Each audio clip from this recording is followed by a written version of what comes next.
Okay. Today is Friday, 22 November 2024. My name is LTJG Ebony Love. I'm a JAG Corps officer with the United States Navy. I'm physically located in Norfolk, Virginia, and this interview is taking place over Zoom. Sir, if you don't mind introducing yourself and explaining where you're located. My name is Captain Richard G. Stewart, Jr., JAG Corps, United States Navy, retired. I currently live in Irving, Texas, and I've been retired from the Navy JAG Corps since 1994. And sir, I did a little bit of research into your background story, and there are a lot of interesting stories that I want to ask you about, but I actually want to start with your father. So your full name, Richard G. Stewart Jr. Your father has a legacy within the civil rights movement, and so he was a World War II veteran, and he was the named plaintiff in the lawsuit Stewart versus Clark Terrace Unit Number 1, which was a housing discrimination case that was brought by the NAACP Legal Defense Fund. Do you have any reflections about that, or can you tell me the story about that from how you lived it and what you saw your father go through? Well, I was a little kid, but I remember it because my mother was very excited. So we were going to move into a new house.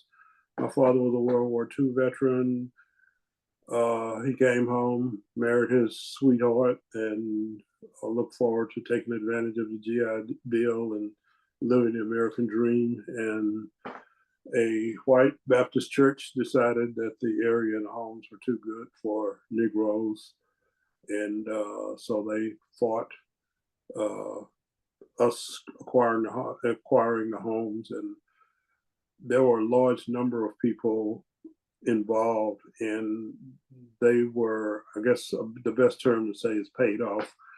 They were offered some money, and they got homes elsewhere. My dad and one other individual. The lawsuit was, I think, Richard Stewart, John Wilson, and my dad and John Wilson, who was a good friend of my dad, decided to pursue the lawsuit.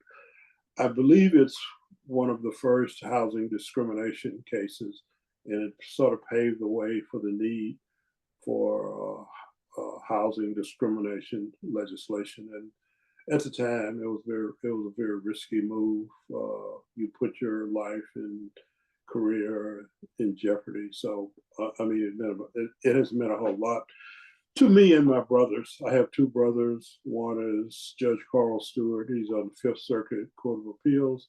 And my youngest brother is retired Judge James E. Stewart. He's a district attorney in Caddo Parish, Louisiana. Interestingly, one of the individuals involved in keeping us from getting the housing was the district attorney. So I always thought it's interesting that my youngest brother, and both of my brothers are younger, but my youngest brother ended up in a position of one of the individuals that denied us the housing. And sir, was that legacy the reason why you and your brothers ended up going to law school, or can you kind of talk about that decision? We are always asked that. I mean, I'm sure that that had something to do with it, but I grew up in the segregated South during the civil rights movement. So one of the ways that we were able to achieve some sort of justice was through the courts. And so I think that played a role, but not the sole factor. And so you kind of talked about growing up in the South. To be specific, where did you grow up? Shreveport, Louisiana. And growing up in Shreveport, can you kind of like paint me a story? Is there any specific incident that stands out to you, or can you just tell me a little bit about your childhood? Well, we grew up in segregation, separate but so-called equal. All the schools were segregated. My mother, who was I guess you could call a maid. She rode the bus to work every day, and so she had to sit on the back of the bus. Most of the stores wouldn't allow my mother or even us to try on the clothes. So if you wanted to buy something, you just had to buy it and take it. And once you took it and tried it on, they wouldn't take it back. So most women in particular either had their clothes made or they ordered them from the Sears catalog. In fact, I think Sears catalog and JCPenney catalog prospered because of the fact that at that time Negroes couldn't purchase clothes in the store. So it was a very just a very bad time. So I was a kid when Emmett Till was killed. So and the bus rides and the boycotts and all of that. So it was just a horrible. It was America's version of apartheid. And sir, what year did you graduate high school? 1965. And at that time, how did you decide kind of what your next steps were going to be after high school? Well, I took the SAT and worked with the counselors at my school. I received a scholarship to Dillard University, as well as a number of other schools, and I decided to take the scholarship to Dillard. And so when you went to Dillard, what did you study? I was a sociology major. And did you want to practice sociology once you graduated? I considered it. I went with the intent of being a political science major, and a number of us had an issue with the head of the political science department. And so I was a sociology major. I considered doing social research, and actually I received a scholarship to go and get a master's and even a PhD in social research, but I decided law school was what I really wanted to do. And did you immediately go into law school, or did you take a career intermission, I guess? I went straight to law school. I went to Loyola University School of Law, and what I have to explain all the time to people is I came in the Navy because of the draft. The draft started January 1st. I got a draft letter January 1st, 1970. So I tried to, up until that time, I'd had college deferments, and with the lottery, deferments were eliminated. So when I was drafted, they allowed me to finish the year out. During the time, I tried to pursue some other options other than just going into the Army or the Marines. At the time, people going in were, well, it was in the height of the Vietnam War, and people going in the Army or the Marine Corps. I ended up enlisting in the Navy, and I went to boot camp in Orlando, Florida. Boot camp in Orlando doesn't exist anymore. But at the same time I applied for boot camp, I applied for OCS. Halfway through boot camp, chief called me in and said, "Stewart, I have good news and bad news. The good news is that you're selected for OCS. The bad news is that you have to finish boot camp." So I finished boot camp. I went to OCS. I was commissioned as a line officer, and I had a tour of duty aboard the USS New Orleans, which at that time was operating in the Gulf of Tonkin off the coast of Vietnam. Can you repeat that last part? It was operating where? In the Gulf of Tonkin, which is off the coast of Vietnam. So I served in a war zone, in a combat zone, but not actually in combat. So following that, I received orders to recruiting duty in Nashville, Tennessee, and I was waiting to get out. And I had applied for a Navy scholarship program, which technically you were not allowed to go to law school. But as luck would have it, because I already had the application in, and because I had a year of law school, I was picked up for the first year of the law education program. So I had 2 years to finish. And what I actually did is I did it in a year and a half because I was able to go to summer school. And sir, did the law education program exist before you had applied for it, or was it how long had it been around? It hadn't been around. It was so new that very few people were able to apply. And that's why I said, luck would have it, I already had the application in. It was for a master's program, which I'd gotten a letter from the chief of naval personnel saying that the program was not designed to send people to law school. But because I had the application in, all of the information that I had in my application, they utilized it in considering me for the law education program. And so I had good fortune of being selected for that program, and I was within 2 months of getting out of the Navy. And sir, I'm kind of like reflecting on this kind of turning point that you're at, either getting out of the Navy or continuing your education through the Navy. What made you stay, and what made you continue on to eventually become a JAG officer? Well, once selected for the program, you incur an obligation, and so a time obligation and an obligation to become a JAG officer once you completed law school.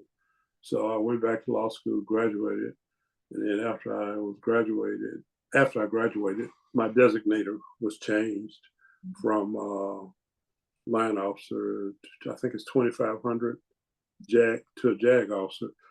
And at the time, I was an active duty reserve officer. So I was also converted from a reserve officer to a 2,500 officer. And I'm sorry. No, go ahead. My next question was, what did your first year look like? Because I'm sure that it looked very different, or your first tour, let me say that. I'm sure it looks different than what mine is looking like right now. First year in the JAG Corps? Your first tour. I don't know if you did like different rotations, or like what did it look like once you became a JAG officer? Oh, my first assignment was at Naval Legal Service Office, Memphis, Tennessee. And at that time, well, I'd say probably 80% of the first term JAG officers went to Naval Legal Service offices. And both the defense attorneys and the trial counsel worked for a commanding officer. And so I went, at first I was a defense attorney, and then I was a prosecutor. Did anything stand out to you during your first few years as a JAG officer? Yeah. There were, first of all, there were not a whole lot of black JAG officers. And because so many of the JAG officers who came in, the Navy came in to fulfill their military obligation, virtually all got out after the initial tour. And so the Navy was at somewhat of a loss how to encourage black officers to stay in for a career. And so when I got the scholarship, I went to my first tour of duty. I would have had about 10 years by the time I had fulfilled my obligation back to the Navy. And so things had worked out well. I wanted to go to California. I got an assignment to Naval Air Station Alameda.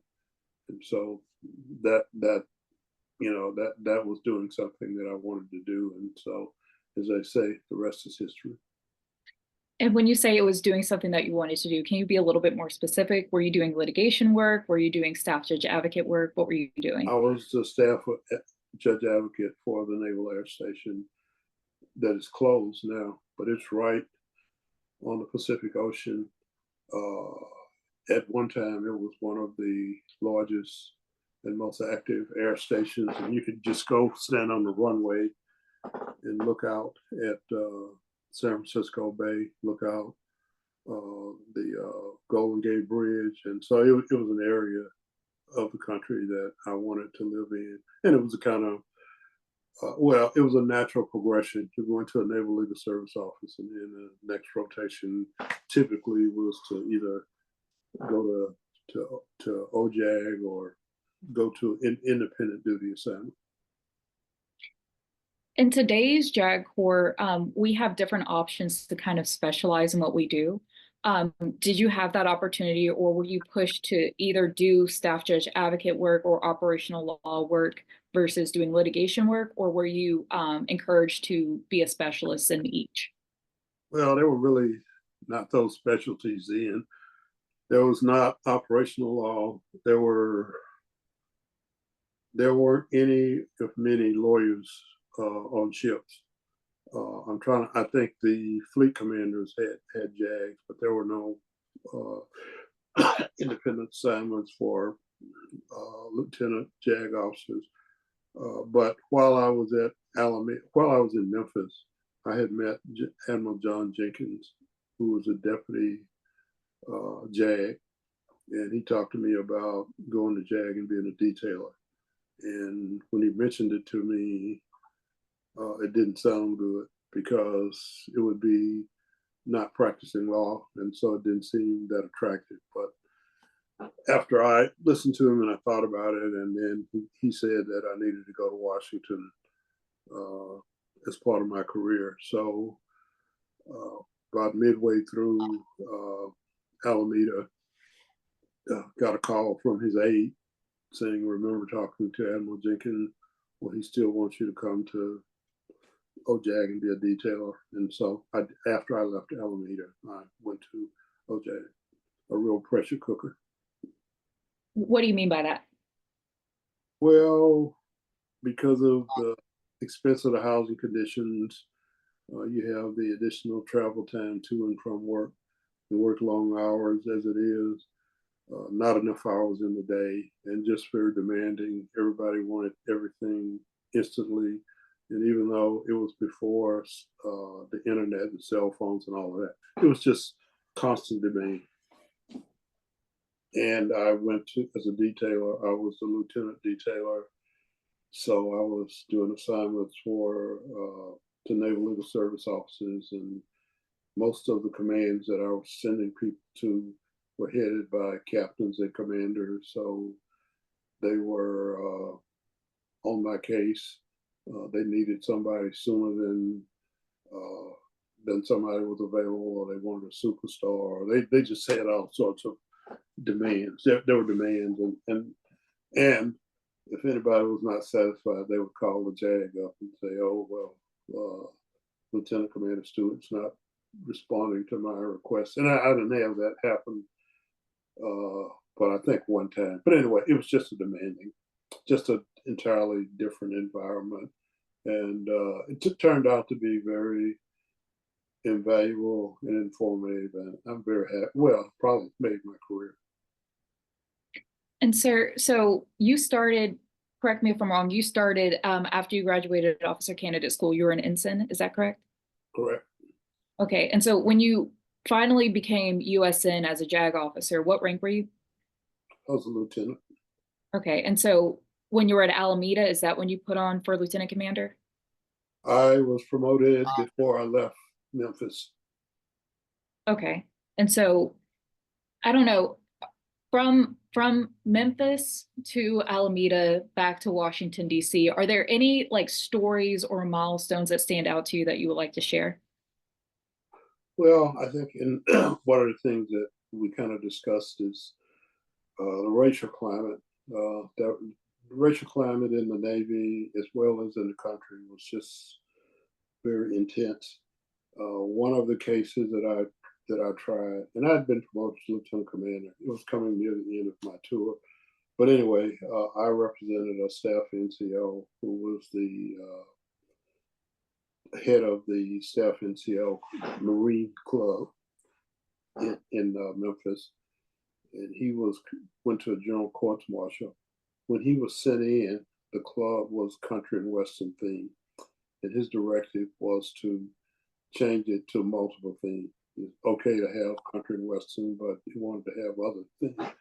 Well, all the people who went to the club as a country and western club, they were not happy with him, and he was a pretty stern guy. Also, he wouldn't win Mr. Personality contest, but anyway, he got accused of all sorts of things, all of which were not true. But he ended up in the general courts martial, and so that went on for over a year. Fortunately, I was able to get all of the charges dismissed, and he was able to retire. But all of my witnesses, including my client and his defense attorney, were black, and everybody on the other side was white. So it just very interesting. The command wanted to say that there were no racial overtones, but I just say that when all of the witnesses against your client are white and all of the witnesses for your client are black, it just, to me, it looks like racism. But anyway, it was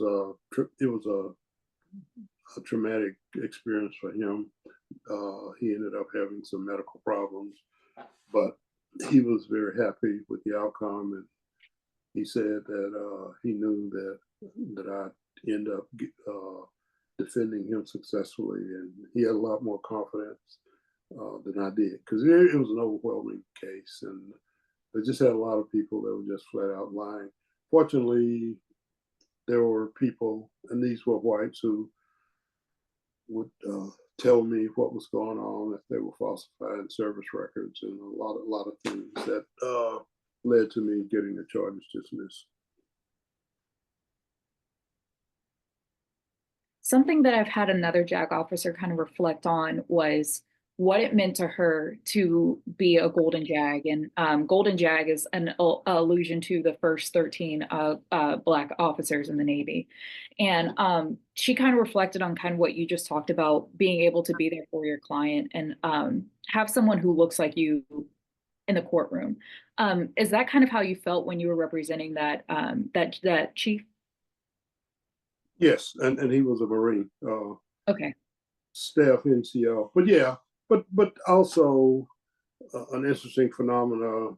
Sometimes white sailors and Marines would cross the street to avoid saluting, and I would always make them come back. And black sailors and Marines would cross the street to salute me.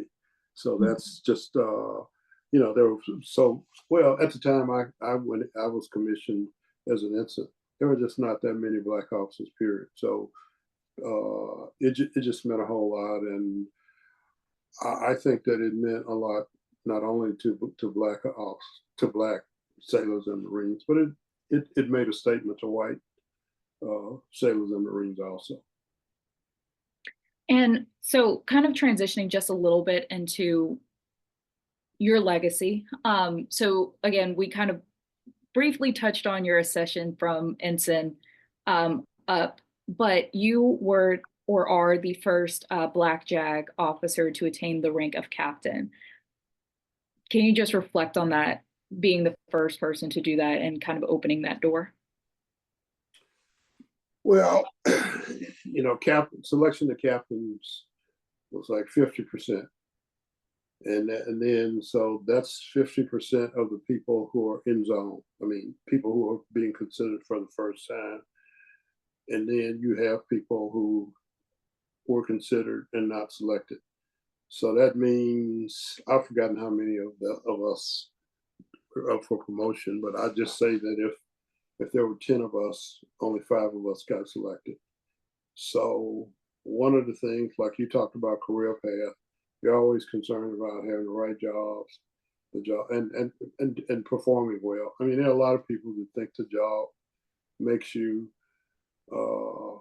We always said when I was a detailer, the performance makes you.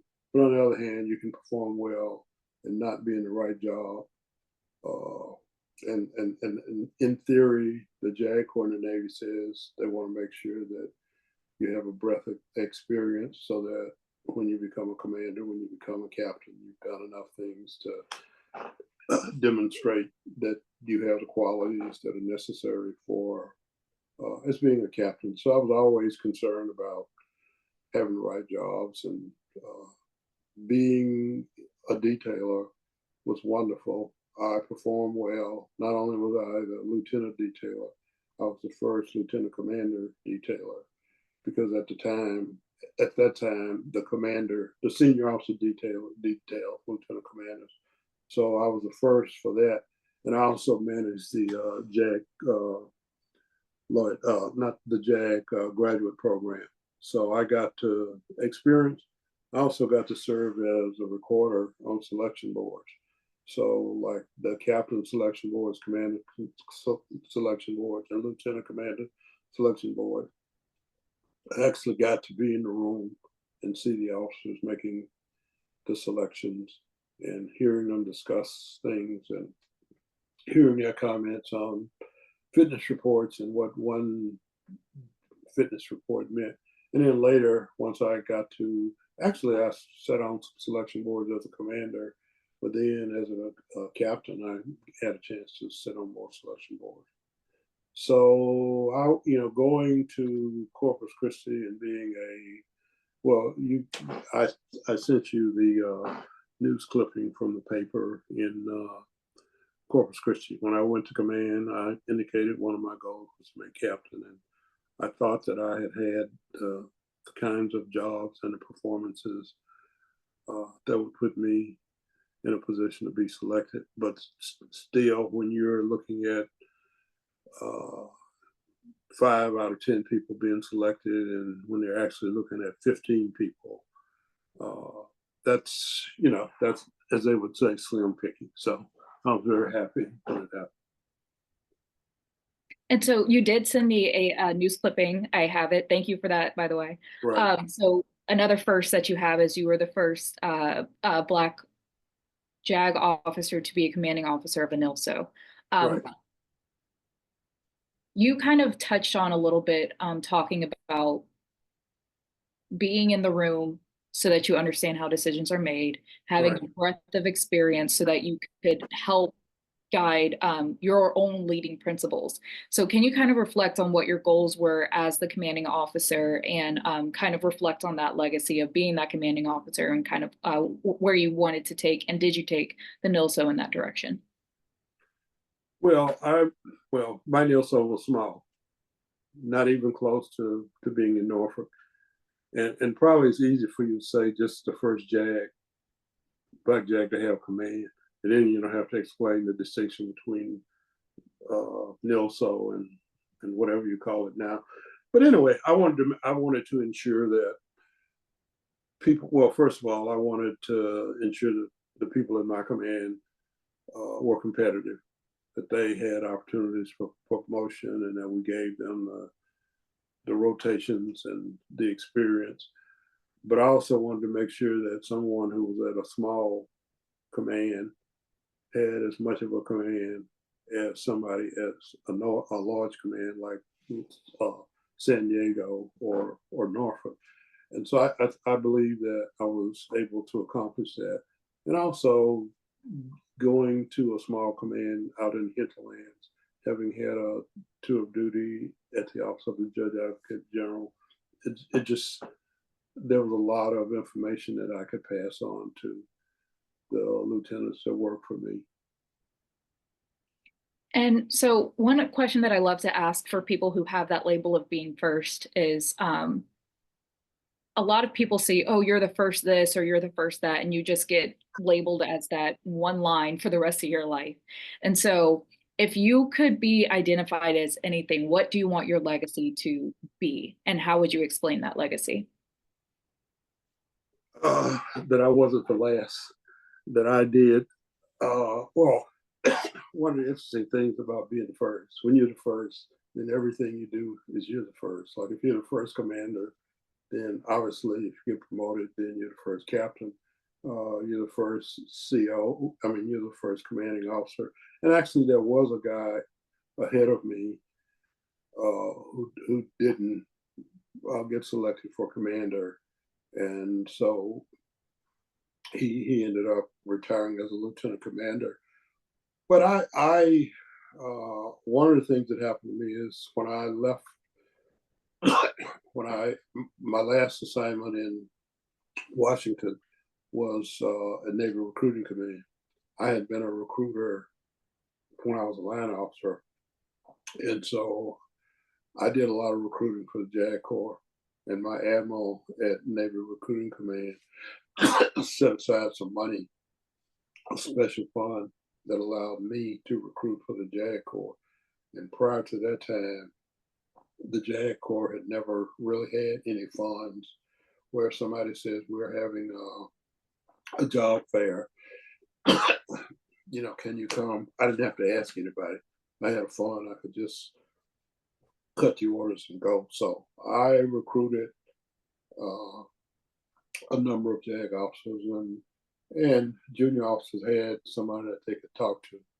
I had jails from all across the country calling me and saying, "Hey, this is what I'm doing. Am I doing the right thing? What kind of job?" And having, you should be able to get that kind of information from any senior officer, but I think it makes a difference if there is a black officer that's been successful that you can call upon and run something by. So, if anything, uh, if my legacy is not, well, as I heard somebody say recently, not to be the first, not to be the last, but to make sure that there are many who come after you. And I think that I did a tremendous job in making some inroads so that there would be black officers coming behind me who would get promoted.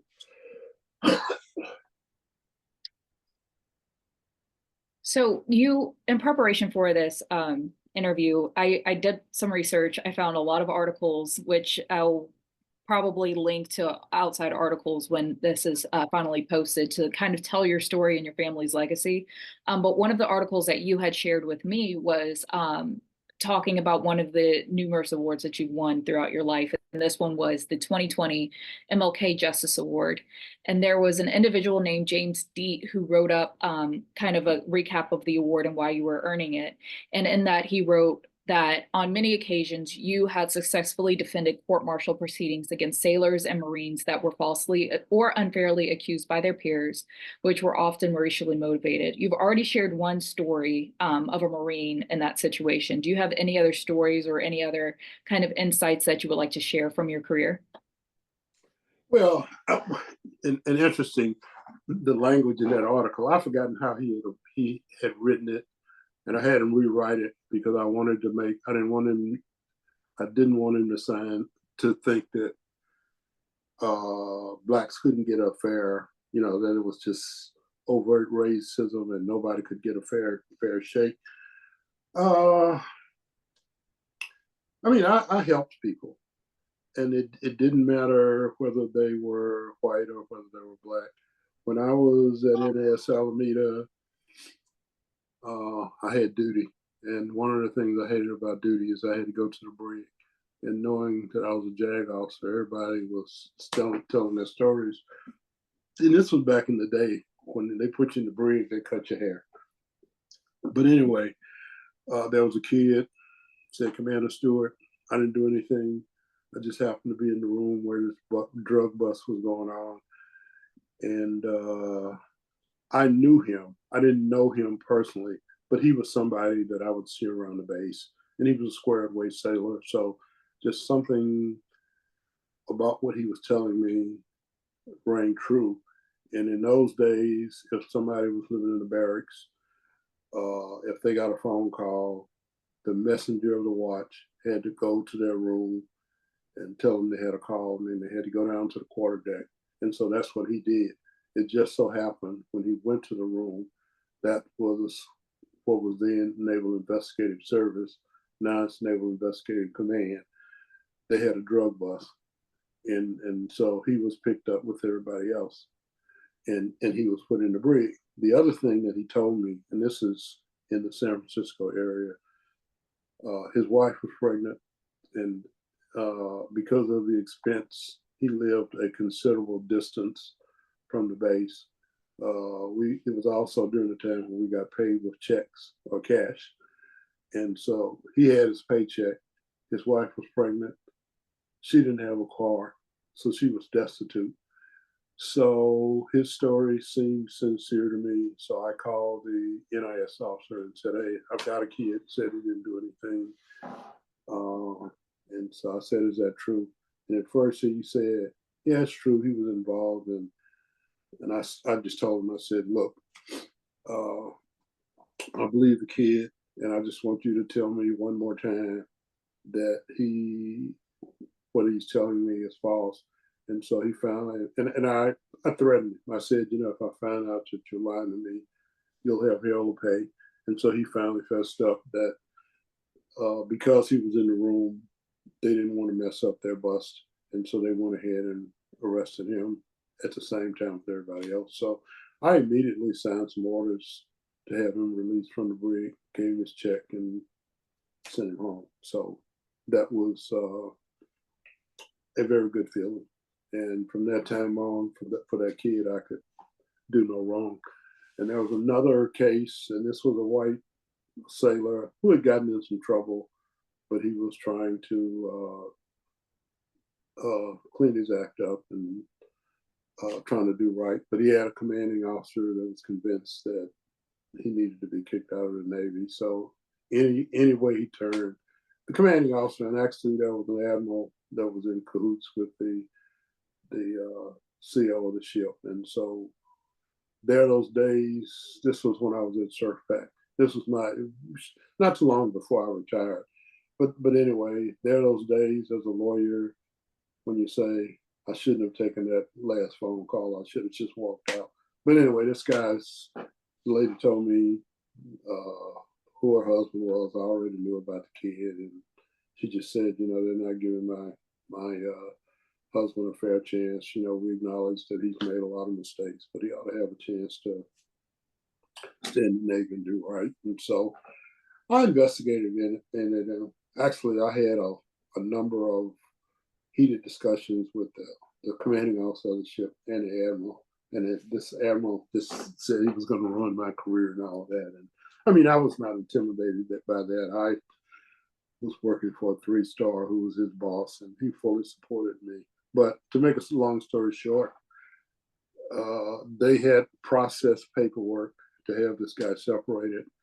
And another admiral that I worked with, Admiral McKinney, called me, and this was a week before I was going to get out. And he said, I've got this file on this kid. And he said, there is a note on the top. Stewart thinks he's getting screwed. So I was about to explain, and he said, you don't have to explain. I just want to confirm you think the kid's getting screwed. And I said, yes, sir, he is. And he said, don't worry, I'll take care of it. So it was very comforting to me that I had earned a reputation that, you know, if I said something was a screw, then and then there was another case where there was an executive officer who was female, African American, and she in the recruiting command. And this was when I was JA for recruiting command, and the commanding officer propositioned her, and she was unwilling to comply, and so he wrote her some bad fitness reports, and so we took care of that, got all the fitness reports out, and cleaned her record up and everything. So I mean, they're just I you know, coming out of law school, I thought the way you help people is you go to trial and you win cases, but there are just so many other ways where people have issues or they're being mistreated, and it's not in a trial arena. Thank you for that. As I'm like thinking about ways to wind this down, I have one quick question and then I'll come back to your story. Do you know anything about the Port Chicago incident? Yeah, I've heard of it. Do you have any reflections about kind of what's happened since then and kind of the exonerations that have happened recently? I just know that most of all of them are dead, and so whatever's happening, it's to the benefit of the family. Okay. And so I just wanted to see if you had any like firsthand knowledge about anything that had happened. It was before you, to be clear, it was before you came into the Navy. I just didn't know if you had any insight to it. I But know about it. It was well before me, and that, you know, there are just so many instances where people are wronged.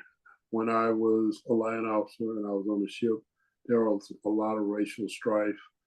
They had riots on a number of the aircraft carriers, and they had fights, and a whole lot of things happened that never got reported in the newspaper. And it just it's great when you have the ability to go on somebody's behalf and help them. but you also put yourself at risk. So you got to weigh the you got to balance things. You know, how do you how do you deal with this situation when you know it's wrong?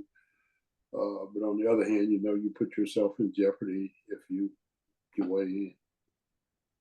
And sir, with that, do you have any advice to any JAG officer, especially younger JAG officers who are new into the community and kind of finding their way through the Navy? Well, you know, you asked me about career path. One of the things I thought that the JAG Corps always struggled to be like the line, and like line officers say, these are the jobs that you need to take in order to be successful. The criminal justice path was always a challenge. It just seems like people who stayed on the criminal justice side had lower promotion rates than people who pursued other lines. Like if somebody is an at-sea lawyer working for flag officers, that serves you better than working in criminal justice where you're primarily working for JAG officers, commanders, or captains, and they're the ones who are running your. So I think the JAG Corps has struggled to create a balance. So I think that it's up to you to research and find out what's the best way to pursue a career, and look at your record, look at your fitness report, and get someone else or not someone senior to you. Doesn't matter whether it's somebody black or female or whatever, somebody that you trust and somebody that's got some experience, and ask them to look at your fitness reports and tell you what's missing, or what you need to do, or what job that you need to go to best. Because I always, one of the things happened when I was a detailer is somebody would get promoted in a job and everybody would call up and say, I want to go to that job. And so it maybe the job had something to do with it, but the performance in the right job had something to do with it. And sir, is there anything that I didn't ask you or didn't, send to you in advance that you would hope that I would have asked you about, or are there any stories that you would like to reflect on before we close out? Well, one of my greatest experiences as a prosecutor was prosecuting an arson case. And that was the first time I had an opportunity to use an expert. So that was a very, very good experience. And my family really enjoyed my career in the Navy. And when we lived on base, on the Amphibious base out in San Diego, and when I got ready to leave, I mean, just like all of the black sailors just got together and said, Captain Stewart, you just don't know how much it has meant to us to have you here, and how much we're going to miss you. And of course, in the day to day, they were always very respectful and did what they were supposed to do. But I mean, it was just very meaningful that as I was driving out the base, they stopped me and said that to me, because that's not something that they had to do. And sir, with that, I don't know how many people will listen to this interview. I don't. I have aspirations that I feel like everybody should hear these stories and kind of learn from them. But I do want to say thank you. You opened the door for us. And when I say us, I mean not just myself, but people from the South. I was born in the South, to rise through the ranks. From, like I said, your father was a trailblazer. He laid the path for you. Your brothers have been trailblazers. They've laid the path for other attorneys. And so just like those sailors waved you off, I want to say thank you for everything that you've done, and not necessarily done for me because you haven't met me ever a day in your life, but what you represent and what you have done throughout your career has opened the door for us. And so thank you. Okay. And if I can ever be of assistance in any way, I mean, outside of this, feel free to give me a call.